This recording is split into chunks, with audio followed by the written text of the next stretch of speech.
Hello, welcome to LifeShot. My name is Clint Grove. Thank you so much for joining me and taking time to listen to this health and wellness podcast. Today I've got an exciting guest, Leanne Spencer from Body Shot Performance.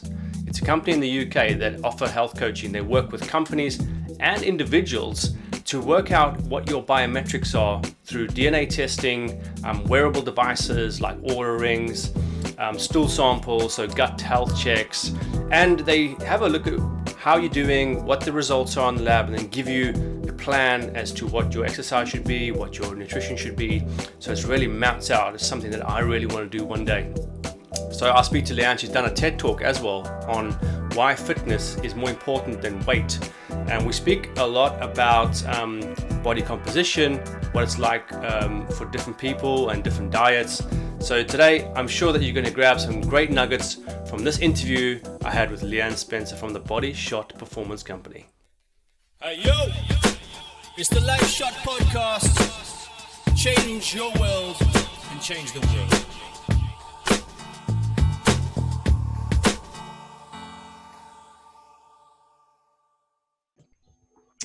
Hey, welcome everyone to a LifeShot, and I've got Leanne Spencer. So excited to have you on the show today, Leanne. Thanks, Clint. Yeah, it's good to be here. I'm looking forward to an interesting chat. Yeah, and for the listeners who don't know, Leanne has got a company called Body Shot Performance. Somehow LifeShot is doing an interview with Leanne from Body Shot. I hadn't noticed that. Yeah. So, and Leanne, your background is... Actually, I want to jump right into your background because I know that I've seen what you've done. I've seen your TED talk. I've seen your website. It's brilliant. It's about health coaching, but just to another level. It seems like you really get involved with your customers. Can you just give us a bit of background about your background as well as what your company does? Sure. Yeah. I mean, I guess I've had a career or a life of two halves in a way, pre-2012 and post-2012. Pre-2012, I looked quite different. So I had longer hair, and I appreciate that this is audio form, so I won't labour the point. But 3 stone heavier, chronically abusing alcohol. I really had a very different image and a very different lifestyle then, and it kind of come about halfway through my career. I just found that what I was doing in sales was very unfulfilling, kind of lacked authenticity. I was bored. I felt like I was wasting my life looking at that corner in the bottom right hand corner of my screen, wishing the day away, the week away, the month away, bouncing from payday to payday, drinking way more than I should be, and thinking that an M&S ready meal was healthy. And I guess if you line up all the ready meals on the market, it's probably the upper end of the spectrum. You get some good ones, don't you? Yeah, it's far from good nutrition. Yeah. So it came to a head. I basically was on a performance management plan, and I've been told it's very simple in sales. If they want rid of you, they'll give you a big number and say, go and hit that, or we'll have a conversation. So they gave me a big number, but actually I had a pipeline that meant I was probably going to hit that number. And I went off to the meeting I was having on a Friday afternoon with this client who was going to build a system that needed my data to be fed into it, which was the big deal. And I walked in, and within 10 minutes of me getting my coat off and sitting down, he said, my client's pulled out, so there is no deal. And I knew at that point, as I crossed over London Bridge to go home on this grey, nondescript Friday afternoon, that I wasn't going to hit that number. But actually, did I even care? I was all those things I just described: feeling burnt out, chronically abusing alcohol, overweight, unhappy, unfulfilled, etc. Yeah. So I got home, spent the weekend sort of swilling the idea of resigning around in a large glass of wine, and came to the conclusion Sunday that was the right thing to do. It was accepted on Monday morning, and I was unemployed by Friday with nothing to go to. The first thing to do was really get on top of my alcohol issue, which I took care of. And then after that, I thought, well, what is it that I do want to do then? What was that switch though, Leanne? How did you just all of a sudden have a thought, I'm going to sort this out? Or did you come to some kind of epiphany? Was it a spiritual thing? What happened? No, I mean, from an alcohol perspective, if that's what you mean. Yeah. Or do you mean the sort of switch in career? Or both? The alcohol thing. Yeah. Yeah, the alcohol thing. That's a big thing, isn't it? It was a huge thing for me at the time. Yeah. I mean, to give some context to that, I was drinking between a bottle and a half, anything up to 3 bottles of wine a day, every single day for a decade. That's a phenomenal amount of alcohol. And as a side note, it's extraordinary what the body can tolerate, for good and for bad. Yeah. But eventually there are little tells that suggest that it's not going to have this anymore, and you're not going to get away with this for much longer. The alcohol thing was absolutely pivotal because Whilst the city environment was not conducive to healthy living, and absolutely was going against the grain of who I was and what I wanted to be doing, not values or purpose led at all. Alcohol was also a very, very big issue. And I guess my drinking had always been extreme in relative terms, all the way from when I started drinking alcohol at 14. And Simon Sinek has some really interesting views on alcohol when he formed connections with alcohol at a young age. So it became a habit, was it? Or Yeah. or you weren't trying to hide something necessarily or get away from something. It was just like, that's what you did. I think everyone who drinks or takes mind-altering substances or does something to extremes is hiding and getting away from something. But also you just form a connection at a young age that rather than talk to another person about your problems, you could perhaps use alcohol as a way of getting around them or hiding from them or covering up aspects of yourself. And it did, that just continued, that sort of, well, use alcohol to express aspects of your personality. I don't know, it's complicated. And sometimes I have moments of clarity around it. And other times, like now, I just get back into that. Oh, but was it that? Was it this? Was it that? Fundamentally, I mean, I certainly got to a place where the drinking was alcoholic, and it had to stop. So in a lot of ways, it was a very simple decision executed clinically that was years in the making. But once I'd made that decision, this is stopping. And it wasn't as simple as not going to the off license again. You know, I had help with that. But once the decision was made, and I genuinely have never looked back, there's nothing that I can imagine that would tempt me to think that alcohol was the solution. It almost feels like, you know, I haven't known you for longer than a few days, just by email and stuff, but it feels like it was always there within you, your character or your personality, in order to overcome in such a way, because you come across as such a confident, strong person. So maybe that was sitting in the background and you just were able to make that change pretty easily, not easily, but. Yeah. I mean, I think a lot of it is about, this tension that would become overwhelming between the life I was living and the person I was, and the life I wanted to be living and the person I actually am. All the different facets that may have been suppressed or pushed aside in thinking that I had to behave in a certain way to belong to the city, for example, suppression of sexuality from a young age, all these kind of things alcohol enables. But eventually, you know, the body keeps the score, whether your abusive behavior is violence or gaming or shopping or sex or alcohol or whatever it is. You don't get away with it all the time. You know, the body keeps the score. Similarly, if you're suppressing stress or trauma, the body keeps the score, whether it manifests in hair loss or rashes or destructive behavior. And I think eventually things just caught up at the age of 37. I just thought, I cannot. There's two paths that have clearly opened up to me. One is you sort this shit out. And the other one is, well, you can see where this takes you. But all these yets are about to happen. You haven't just lost a job yet. Haven't lost a relationship yet. Yeah. You know, and I just couldn't entertain a notion of taking the right path. So I took the left. That's amazing. So 2012 comes, you make this change. Yep. And then is this when you get into the passion of health? Is that when it starts? Yeah. So that was the great evaluation point. You know, I literally jumped and then wondered whether I'd pack my parachute on the way down, because I left and resigned with nothing to go to. I'd been hedonistic, so I had no savings. But it was still, I'd argue, the right thing to do. I just wouldn't recommend it for everyone. I mean, sort of getting your ducks in a row is generally pretty good advice before you make a leap like that. But I think it was the right thing for me to do. And the two things that I'd always been very interested in were entrepreneurship and business and health. Now, there's nothing healthy about the lifestyle I've just described, but that was part of the tension. So those two things sort of intersect in something like personal training, for example, and the world that we both move in. So I became a personal trainer, and I did that for about 18 months. We made good money. Actually, I had a team of trainers. We were reasonably priced, busy, and good at what we did. So we were always busy. And we did well out of that. But I found that I was feeling a bit burnt out. You know, the PT hours are not great. It's early mornings. Then you've got most of your day free. And then you're busy again in the evenings. Yeah. And you might be doing that 6 days a week.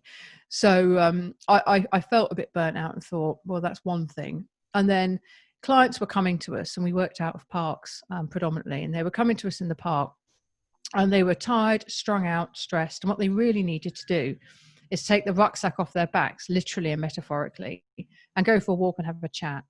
They didn't need a high intensity exercise session or weightlifting session. It's nervous from a nervous system perspective. It's not what they needed. Yeah. So we felt like we weren't doing the best job we could.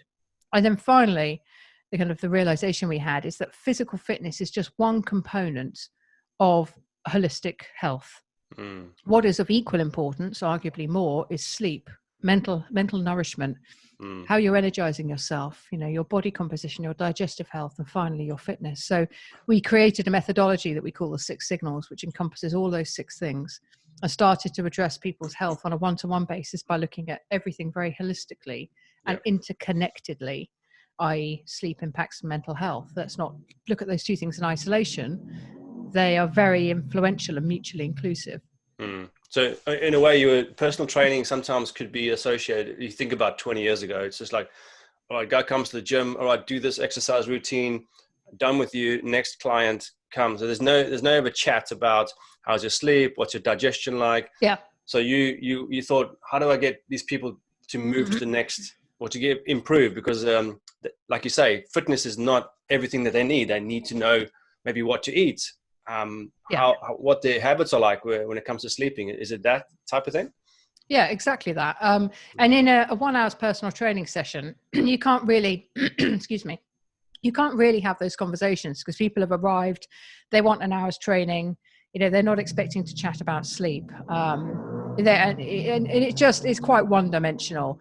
So we stopped doing, we still do an element of personal training, but we stopped, that wasn't our core offering anymore. And we created these 3, 6 and 12-month coaching programs that we called the Brain Body Reboot programs. Now, as it goes, in the last 18 months, we've made what might be our final pivot for now into working directly with organizations. So instead of working with people one-on-one, we work with organizations so that we can change the health practices and habits and beliefs of people at scale rather than doing it one by one. How does that work though? Because I've looked at some of your products where you actually give people tests. So you get the blood tests, urine body fluid tests, and then you also get the Aura ring.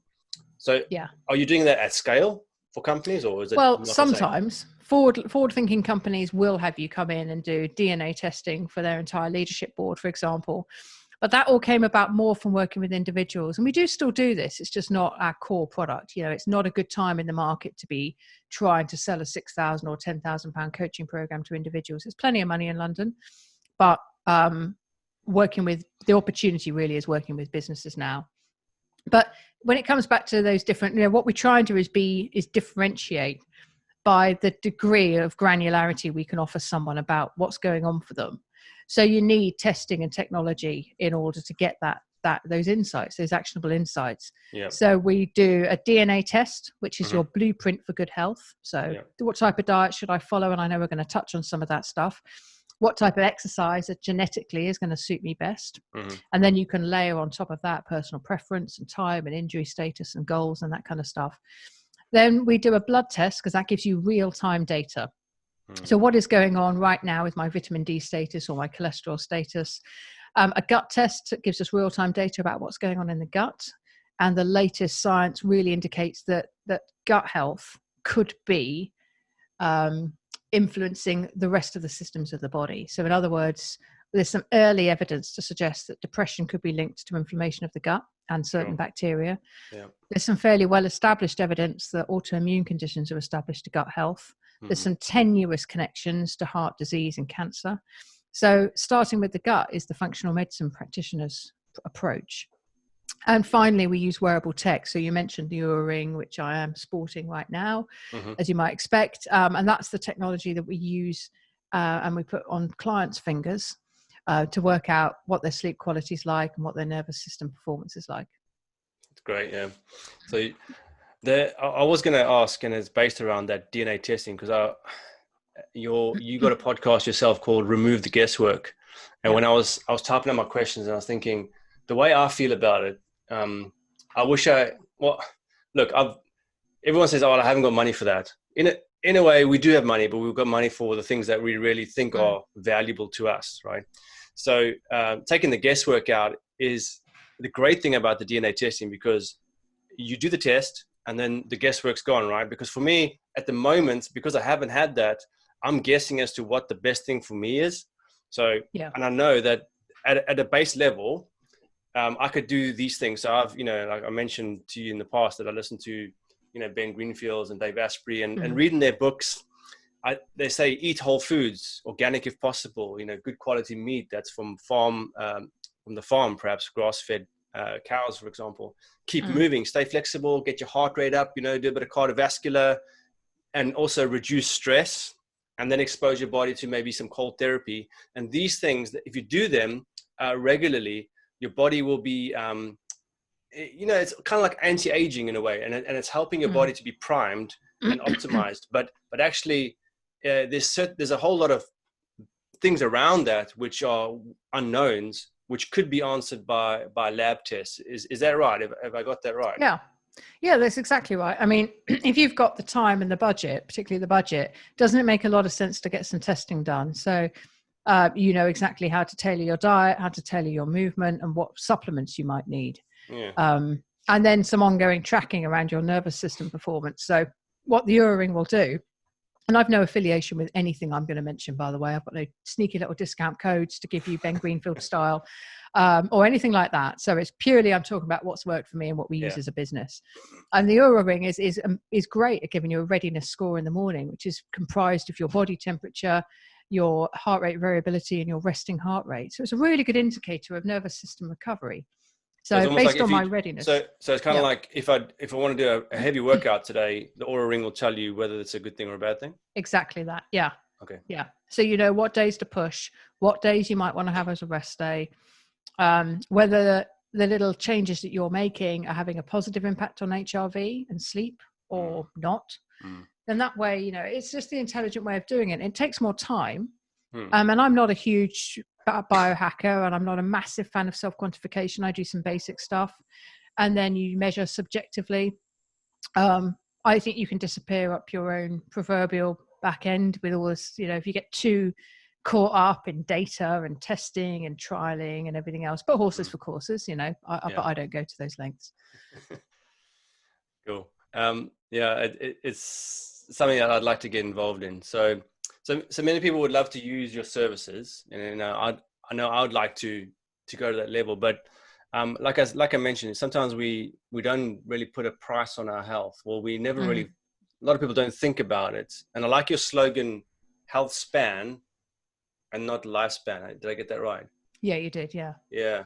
So I'm into longevity, and I remember Peter Attia said once. I was listening to one of his podcasts on impact theory, and he was saying that you got to think about aging in a way like as a sport. So if you want to get to the age of 100, then you got to think of it like you were training for a marathon, for example. So to get over the line and to finish the marathon on time, you have to do certain things and activities in order to train yourself to get there. So to get to 100 and live well, there's certain things you got to be doing now that will make it possible for you to get to 100 and do the things that you really want to do. So what do you think about those aspects? Oh, I think undoubtedly. I mean, if you want, firstly, to our slogan, longevity is great, but who wants to be 100 when for the last 20 years you've had to have assistance wiping your backside and feeding yourself and communicating? So the health span, not lifespan thing is about living as healthy a life as you can for as long as possible. Vishen Lakhiani calls it the life in your years, not the years in your life, which is a nice way of putting it, but a bit of a tongue twister. Yeah. So it's really about longevity, and you undoubtedly, you have to put the work in if you want that longevity. You can't get sloppy. And it's about having those consistent habits as well. I often, some of our workshops are called the corporate athlete, and an athlete looks at their career and they're really careful about how they sleep. They're careful about what they eat. They're careful about how they train. They have loads of recovery built into their schedule. And if we want that longevity, and if we want to have a healthy, resilient and happy life, we kind of need to treat ourselves as corporate athletes or business athletes, and think about how we're going to pace and plan our schedules to make sure we can optimize our energy, make sure we get adequate recovery after an intense period, whether it's emotional stress or work stress, and see ourselves in similar ways, pay attention to the fine detail of our lifestyle. if we want, and it's almost like paying into the bank or paying an insurance policy. You're making those endeavors. So I'm doing my sauna, my foam rolling, my animal flow and everything else, partly because I enjoy it, but I don't always enjoy sitting in that sauna. Partly because I know it's paying in the bank a little bit for the immune system and hopefully give me some longevity, because Finnish studies have shown that sauna use within certain parameters is great for longevity. So I would probably enjoy that. Now, and while you were talking, I was just thinking about if we are so strict on ourselves to do this and do that, then it's a long-term game. I find that there will be some people who kind of get tired of doing that because they don't see the benefits maybe. And I think that if we don't, or we got to factor fun into our lives, because if we don't, then we look for fun in ways that are maybe not healthy ways of looking for fun. What's your take on good fun? Yeah, I mean, I think as part of energy and longevity, having fun is really important. Kicking back, having a laugh, being silly, being vulgar, all of that stuff, smutty humor. I think it's really important. And I think particularly at the moment, we're recording in, coming up to mid-June. So we're just seeing an easing of the COVID-19 restrictions, the lockdown restrictions. I don't know how much fun people have had recently. Our social connections have been very limited. Mental stress going on, isn't there? In this I've just come off, one of our clients is Britvic, and I've just come off a kind of an Ask Me Anything type session with them a couple of hours ago. And one woman there, it was saying how her and her husband had just watched a comedy movie, an old movie actually, with Richard E. Grant, called With Nell and I. It's an old classic. I don't know if you know it. But it's anyway, I won't get distracted with it. Give it a watch. And she said she laughed, and then afterwards she said, I haven't laughed for a while. I hadn't realized, but I hadn't been laughing for a while. And I would guess that even people who've had a relatively easy lockdown experience, or for some it might even have been lots of positives. If you're very introverted and you work in a certain industry where your job's safe, it could be manna from heaven. It may not necessarily have had a really good laugh because there's been so much shit flying around, Definitely. And even if you're doing all right, so your friend may not be, or your parents may not be, or whatever it might be. So I think there's going to be, what I like about, there's obviously been some very bad things about this pandemic, and we don't wish it upon ourselves, but at the same time, I think there's going to be certain changes that will be beneficial for corporate lifestyle, especially people who are able to work from home a little bit. So maybe we can get into that now. I do want to talk about why fitness is more important than weight, but just on the aspect of business and why I think as you said to me that head of well-being is going to be an important title in the future. What's your take on that? What's your thoughts process over the last few weeks? So I do think it's going to be one of the most important roles moving forward, a head of well-being or a similar kind of title, because I think organizations who want to thrive, not survive, and rebuild and grow and push on from this are absolutely going to need to lead with well-being. Traditionally, we used to lure talent into companies with company cars, salary packages, or corner offices. I don't think that's going to lure people anymore. It's going to be about well-being. What proactive measures do you have to keep me well? As well as, companies are quite good at the reactive. We've got the employee assistance program. They've got their confidential counselling hotline, but that's all for when the horse is bolted. What about keeping the horse in the stable, to extend that metaphor, and making sure people stay well? It's all about agile working, genuine, flexible working opportunities, a culture that's all about fun. It's all about well-being. It's a culture where you can speak up. It's a culture where you can bring your best self to work, an expression I don't massively love, but you can bring your full personality. And that's going to be what's attractive and alluring to people from now on.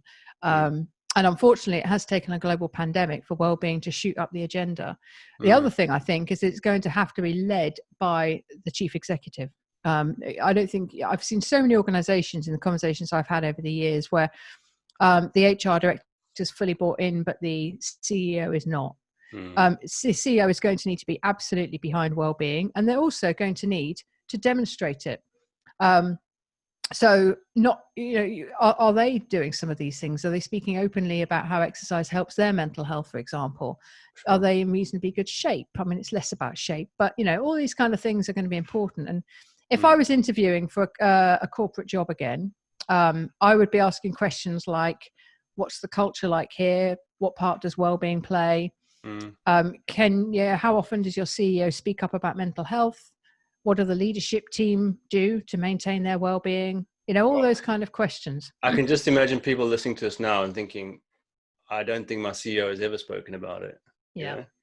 Yeah. There's a guy called Jeff McDonald who is a friend and associate of mine, or colleague of mine. And he speaks very openly now about how, at board level, about how to reduce the stigma of mental health in the working world. And one of the very powerful things he did a couple of years ago is he got, I think it was 6 or 7 C-level executives into a room to talk about how mental health had affected them, either them personally or a member of their team or a member of their family. But that's being vulnerable, isn't it? And that's pretty hard for some people to do that.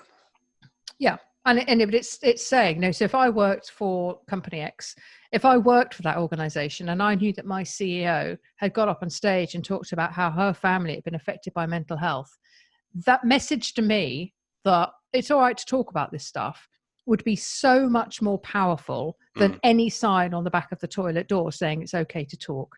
Yeah, for sure. That, so those organizations would have had a sort of real cascading benefit from those 2 hours that person spent on stage 2 years ago at that event.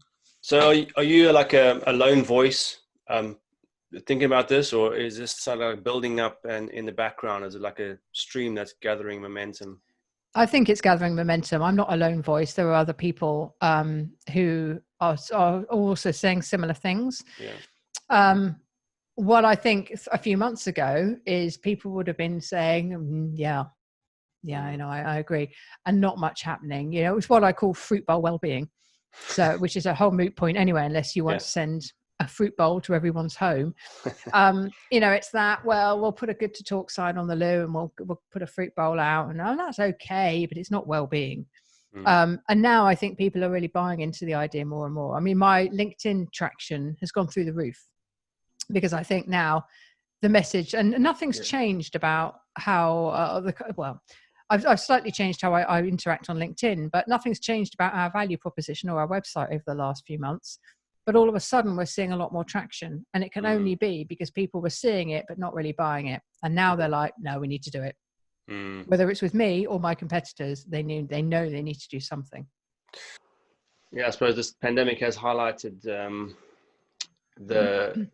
because at my company, they sent out a questionnaire, like, how has it been working from home? What are your stress levels like compared to in the past? So I really appreciated that they actually sent out a questionnaire to the entire company, and then they actually gave us the results of what people were saying.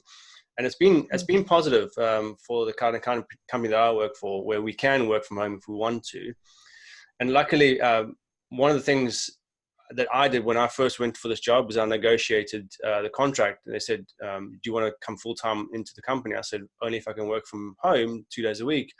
And as I knew that working from home and then also having that option, that flexibility is actually good, because you don't always have to wake up every morning, same routine, 5 days a week, getting up at 6 in the morning or at 5 in the morning and then being on a train, So I think that was for the lucky few, who could negotiate that. But now it's becoming, I think it might become a bit more mainstream, where people get, hey, like you should work from home, because we can see the benefits of this, and people's production has not gone down. I don't think. I think performance, working from home, you got to trust your workforce. And I spoke to Dalia Mowry. She's also on the podcast a few weeks ago, and she was saying, what's the point of hiring someone if you don't trust them? You need to trust your employees that they're actually going to do the work that they're supposed to do at home. Yeah, absolutely. Facebook did a survey on the effects of remote working, and they found that alignment, by which he meant bonding and connection, had dropped slightly, but productivity had gone up. Okay. I think that is potentially what we're seeing, and things may change over time as we realize this is more of a permanent move. But we'll kind of self-select, won't we? You know, people that really, the extroverts who can't wait to get back to an office and re-energize will say, have me back, and they'll be the 30% that can come back into most offices. Mm-hmm. The introverts that have loved being away from people, no longer have to put their headphones on to get peace and quiet, they'll say, I want to stay home, thanks very much. And then there'll be this group in the middle that want the best of both worlds. That may or may not get it, because of course you can't have people hot desking, because you need to know how many people are going to be coming in every day and whether or not that's capacity or not. I suppose that I haven't thought of that. I think there'll be some people perhaps working for, I think what we're likely to end up, more people working from home that'd rather not be, ironically, than there will be people in the office wishing they were working from home. But that's just my supposition. It's a good, not based on any data. It's a good point, because I'm kind of like the best of both worlds, and I suppose I might not have the luxury of having that just go in whenever I want. It's going to have to be a bit more rigid. So but anyway, so just looking ahead now to the topic of health and wellness, more specifically body and mind, and what we can do. You spoke about why fitness is more important than weight. And this is something I also thought about, because you look at some rugby players and they look big and they look a bit chunky, but I reckon they're pretty fit, because they can run around a rugby field for 80 minutes. Not always 80 minutes, but they can run around. And so I want to talk first about the myth of the long workout, because I've coached someone before, and he's just a gym fanatic, spending 2 hours a day in the gym. And I think I work out from home. I do body weight training, and half an hour and I'm done, you know? Yeah. And not every day either. Well, no, I mean, it's kind of the minimal effective dose. What's the smallest amount we could do on our fitness to get the desired outcome?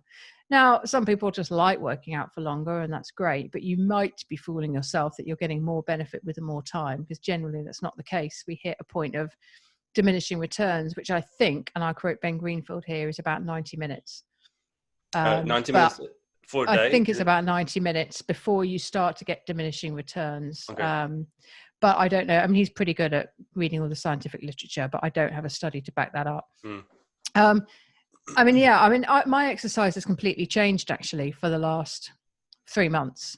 I was going to Miguel's boxing gym twice a week, doing a mixture of boxing and weights, and then going to a spin boutique once a week. And that was pretty much it. So just three hours a week of exercise, and that maintains the physique that I want and the feelings that I want and the good hormonal balance. And then COVID-19 struck, and the gym shut straight away. And by serendipitous timing, we have a studio that's just finished at the bottom of the garden, replete with Peloton spin bike. I mean, it literally was finished on March the 9th. So that was lucky timing. So I've got really used to doing my own exercise sessions, and the optimal time of day to exercise physiologically is mid-afternoon. So I've started doing my workouts at about 4:00. So I start the day with a gentle dog walk, get my work done. About 4:00, I'll go into the calm, we call it, and go in there and do either some weights or some animal flow training or a spin class or a bit of everything, and then get in the sauna. And that's working really well. But again, it doesn't have to be an hour. I think that is one of the big myths. If I can't get down to a gym and do a workout for an hour, it's not effective, or I'm just not doing enough. And I have to say, it did take, even for me with my knowledge and experience, a little bit of a while to unpick that notion that it needs to be an hour. But if anyone who's done a 4-minute Tabata will know that you can work hard in a very short space of time. Yeah, definitely. You mentioned physiologically that afternoon's the best time to work out. Now, I've heard something different about, although it might not be different, but mornings, if you work out in the morning, it helps you to sleep better at night. But what do you think? And also, because you mentioned exercising in a fasted state is better. So let's say I wake up in the morning, I do my exercise before I have breakfast. That's more beneficial than having breakfast, waiting an hour, and then exercising. What do you think? Well, it all depends on exercising. And let's assume your goals are to optimize fat burning through exercise, but maintain a healthy nervous system and sleep well in the evening. Okay. The ideal thing to do in the morning is gentle restorative exercise. So dog walking, very light jogging, yoga, or bouncing on a trampoline or a rebounder. Okay. If you wanted to get your fat burning optimization, you could then go in for something like a cold shower, which also accelerates fat burning, but it's cold and it's at least 2 minutes, a shivery cold. Mm-hmm. And then throughout the day, or rather towards 4 p.m., which is kind of the optimal time, 3 to 5 p.m., something like that. There's a number of things physiologically that mean, testosterone peaking, for example, protein synthesis peaking, that mean that's the best time. But that's just from a physiological perspective. For the majority of us, we aren't looking for marginal gains. We're looking to do what fits into the rhythm of our household, what fits into the rhythm of our day, what feels good. I tell you that, going down to Miguel's boxing gym and doing a hard workout at 7 or 8 a.m. didn't feel good until it was done. Going into the calm at 4 o'clock and doing a hard workout does feel good, because it's kind of the end of the day. This is the last push. Not in any hurry because the work's done, the dog's been walked and everything else. Just feels good. And I think that would be my underlying message, unless you're an athlete looking for marginal gains, which could get you into the GB squad or out of it, on a podium or off it. I would really go with what works with the rhythm of your day. What do you enjoy? What feels good? And ultimately, what outcome do you want to get? And when you do what feels good and all the rest of it for a bit, are you getting that outcome? If you are, tick. If you're not, you need to look at some of the variables and maybe change them. I love that. The whole, yeah. Sorry, I mean, the only other thing I was going to say is, I think we can get a bit caught up in the best time to do this is, this is what works best. You got to do it this way. This worked for me. It's all so personal. Do what feels good. And you can of course, do some testing to find out how to personalize things exactly for you. So you either go with a very subjective, intuitive, like that, looking the way I want to look and I like it, or do the testing, monitor with the tech to get precision, and then make it all about you, not faddy diets, not what's worked for other people. Yeah, I love that. Because when you're talking about it, I'm just thinking, what does fit with my lifestyle? So I got 4 kids and they're all young. Right. And, wow. How young are they? So 8, 7, 5 and 3. So well, you've cracked on a pace. Yeah, I tell you what, just got them out one after the other. But it makes for an exciting and noisy household. Lots of energy. And sometimes my youngest wakes up at the odd times. So my mornings are not always consistent, but most times I can find that I can get a bit of peace and quiet in the morning if he just wakes up, put in front of the telly, and I can go do my meditation and stretching and exercise and whatever. And I find that that's probably the best time for me, because then it's out the way. So I actually enjoy meditating in the morning anyway, because your brain's just waking up. You're in that like whatever wave or brainwave you're in at the time, and it really helps you to meditate. And so I find that just after that, to do my exercises is a good time. So I suppose, like you say, not everyone's got 4 kids. Not everyone's got a noisy household. They do have the luxury or the opportunity to train at 4 in the afternoon, especially during this time when we're doing home working. So I think it's a good opportunity to try and experiment as to when do you think might be the best time for you to exercise. So Agreed. if we can talk now just about fat, because actually I like fat, and fat gets a bad rap. Because I see we've got some connotations about fat when we actually see fat, like visceral fat around our midsection here, which is not good for the health. But when it comes to eating fat, I think there's this long-lived notion that it's bad for you to eat fat. Of course, certain fats are bad for you. But what's your take on that? Because I know you mentioned in one of the talks you've given about fat. Well, yeah, I mean, it's very vilified as a macronutrient, but it's essential. Fat-soluble vitamins require the presence of fat. We tend to, when we think of fat, we think of chubbiness, we think of wobbliness, we think of, we want to get rid of that, I want to burn that, torch that, scorch it, all these expressions. It's a valuable micronutrient, and none of them should be vilified. It's all about balance. You can do a little bit of testing to find out your sensitivity to saturated fat. So I know genetically I'm moderately sensitive to saturated fat. So I limit the intake most of the time. But Yeah, it's vital, but it's about the quality of fats, isn't it? It's the quality of oils, the quality of the fats, rather, not too much saturated fat, trans fats. So it's the quality of them, and the different foods that you find them contained in that's important.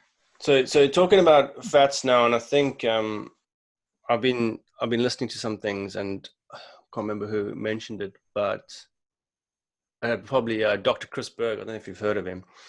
I found him randomly on Facebook. Really, really good in-depth stuff. He's actually a chiropractor, but he talks a lot about nutrition. What's his surname? Dr. Chris Berg.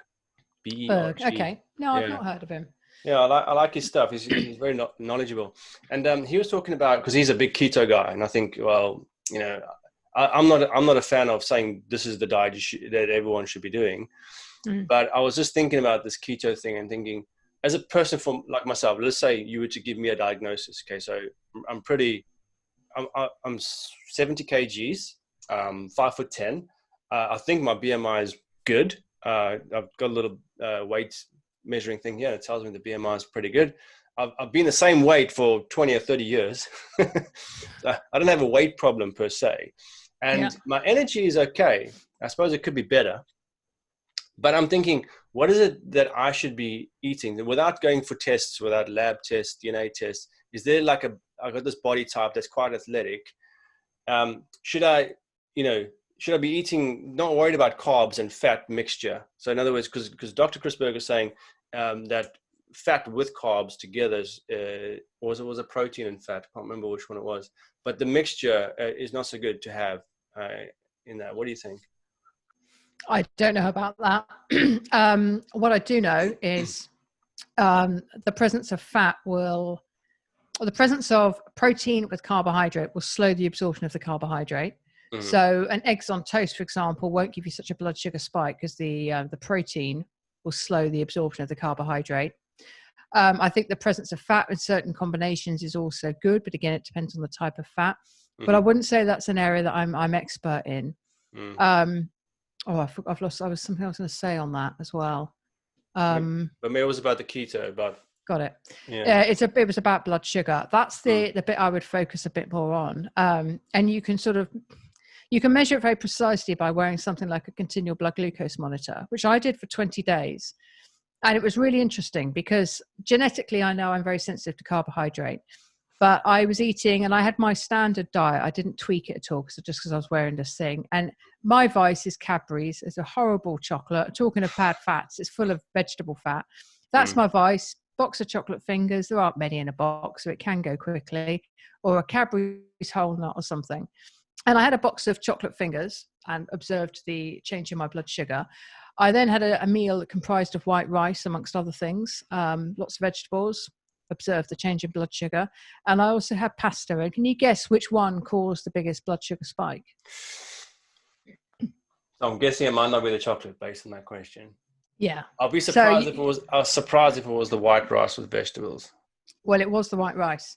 It caused the biggest spike. Really? Now, the way I phrased that question probably led you to believe it wasn't the chocolate fingers, but most people would think they would cause the biggest spike. Yeah. But it was the white rice.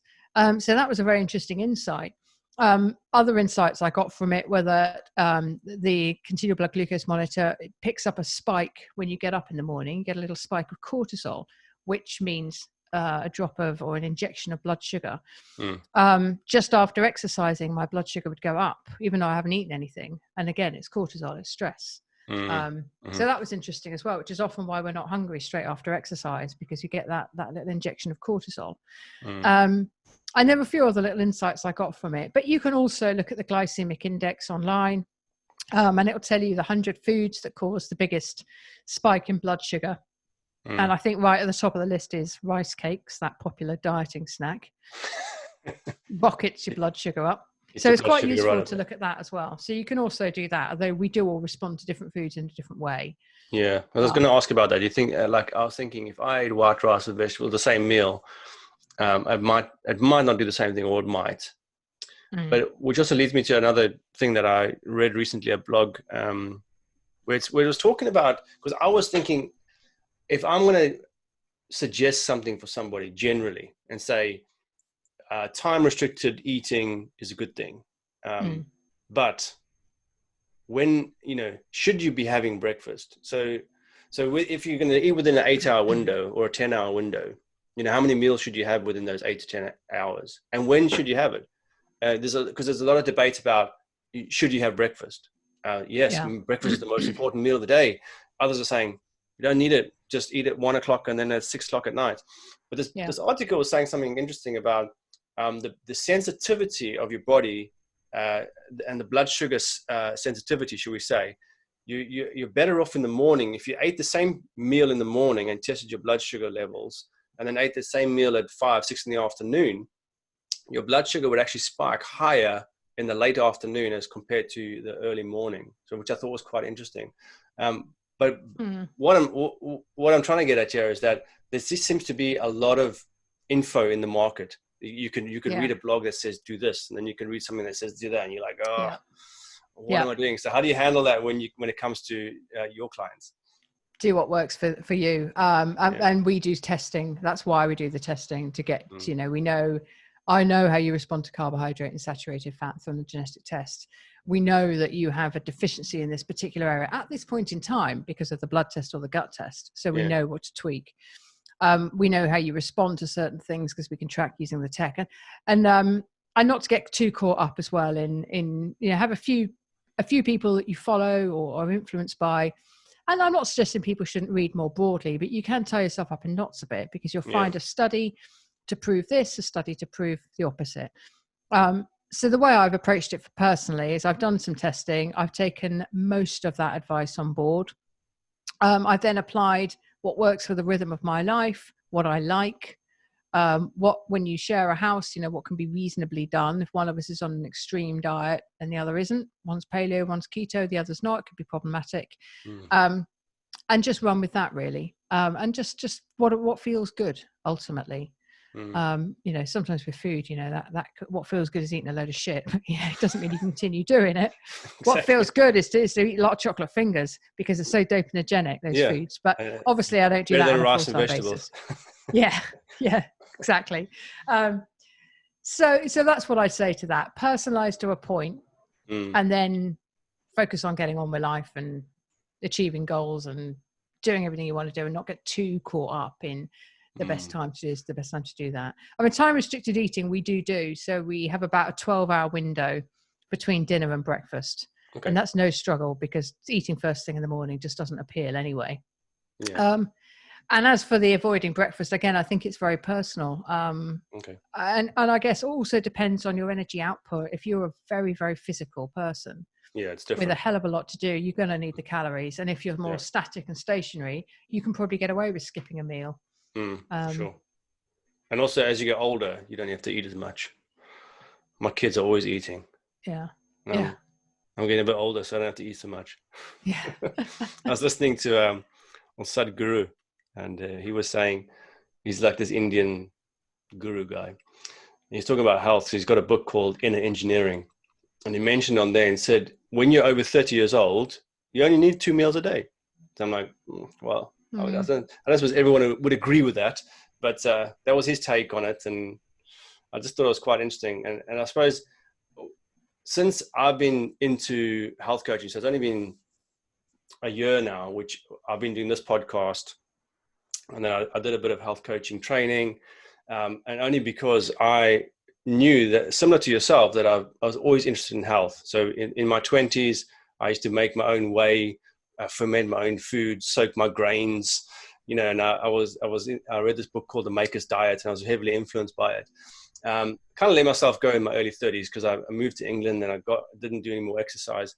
And it's been about 2 years now that I've been asking myself, what is it that I'm really passionate about?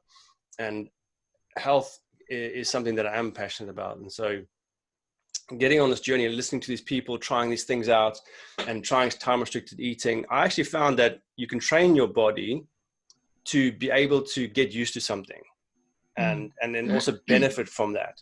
So I suppose it's about, if you've been doing something for so long in such a way and it hasn't been beneficial to you, there is hope that you can try something new and kind of get into a routine of it, hopefully. And I think maybe this is my experience.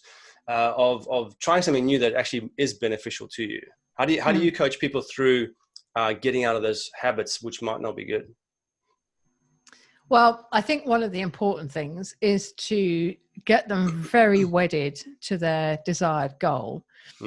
For instance, I worked with someone about 8 years ago, and I started out as a PT, called Claire, whose father was profoundly and is still profoundly ill with MS.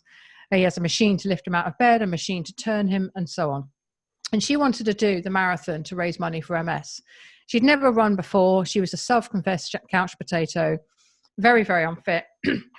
And over the period of, I think we had 16 weeks to play with, we started doing around the block. She used to say, oh, God, wow. I mean, I can't believe I've done it, but there's no way I'll be able to do a mile. We do a mile. She'd go, yeah, I know. But I mean, I just can't ever imagine doing a 5K. We did a 5K. We did a 10K. We ran the marathon together, and it was a wonderfully emotional, fun afternoon, getting her over the line like that. And it did take a fair bit towards the end. A really great thing to be a part of. But the reason that she was able to break some of her negative habits and build good, effective and consistent new ones is because she was incredibly wedded to the goal, which is running that marathon to raise, we raised 10 grand, most of which was her, I will admit, for the MS Society. So it's also been very connected to the goal. I think oftentimes we say we want to lose weight, but do we really?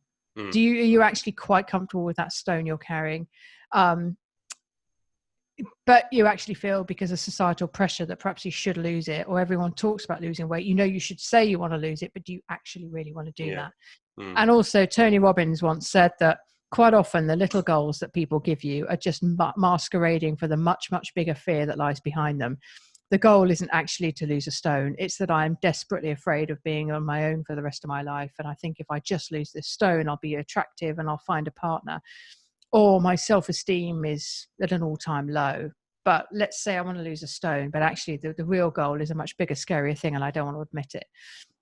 So to get people to make those changes, I think, I've been very, very connected to that goal, starting small, the minimal effective dose idea, right? What's one small thing you can change this week to get closer to that goal? So easy that you'll be like, oh, Leanne, I can do more than that. Come on, give me more than that. No, just do that. Do it every week, and then we'll review it week 4 and we'll do something else. That's how it's done. But ultimately, you've got to want it. If I hadn't wanted to give up drinking, you wouldn't have done it. I wouldn't have done. You've got to want to do it for your own good reasons and not for any other. So if there's any ambiguity, I remember someone saying to me, it was an alcohol counsellor saying to me years before I gave up, if there's any ambivalence, not ambiguity, if there's any ambivalence, you won't do it. Because at some point, 6 months in, something will say to you, you could have one. Why don't you just have one and start drinking on a Friday like normal people? Oh, I could do that, couldn't I? Never done it before, but yeah, of course you could. So that's excellent. I love that. Leanne, it's been great talking to you, but before we go, I do want to ask about Body Shot Performance. And first of all, where did the name come from? Did you give it the name? I did give it the name, and I'm afraid there's no story and no thought went into it whatsoever. I think what I thought at the time, certainly there wasn't any brainstorming or mind mapping or anything like that, was I boxed at the time, and Body Shot is obviously a boxing shot. And a shot to the body, a shot of energy. I think that was the thinking. But I have wondered whether we should change that, because it doesn't really evoke a sense of what we do. But then a name is a name, I quite like it, because because I got LifeShot, and it was the same thought pattern, was a shot of energy, a shot of life. Yeah. Shot in the arm, shot. And I'm trying to think now of a brand, a company that's got nothing to do with their name, what it does. Anyway, so I just wonder whether it's worth going through a full rebrand.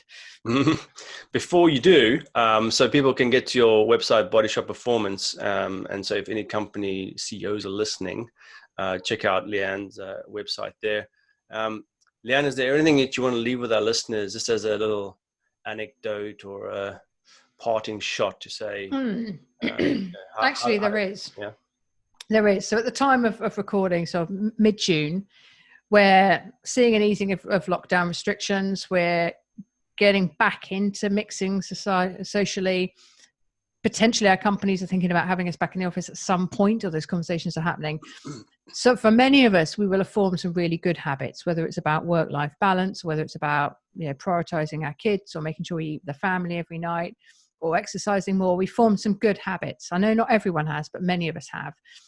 I would really urge people to keep hold of those. Don't sleepwalk back into our old patterns of behavior and our old habits. Agreed. What is it you've really enjoyed about this? Make it non-negotiable. So that would be my sort of last words of encouragement. Yeah, I love that. Just not let go of the gains that have been made during this time, because there's been some bad things, but we've got to take the good out of it and not let that good disappear. That's great advice. Exactly. Yeah, exactly. Leanne, it's been so good talking to you, and I wish you all the best in your new endeavors here with your new clients, and I hope it goes well. Yeah, likewise, Clint. Thank you for doing your research in advance as well. It shows and it's appreciated. No worries. Thank you.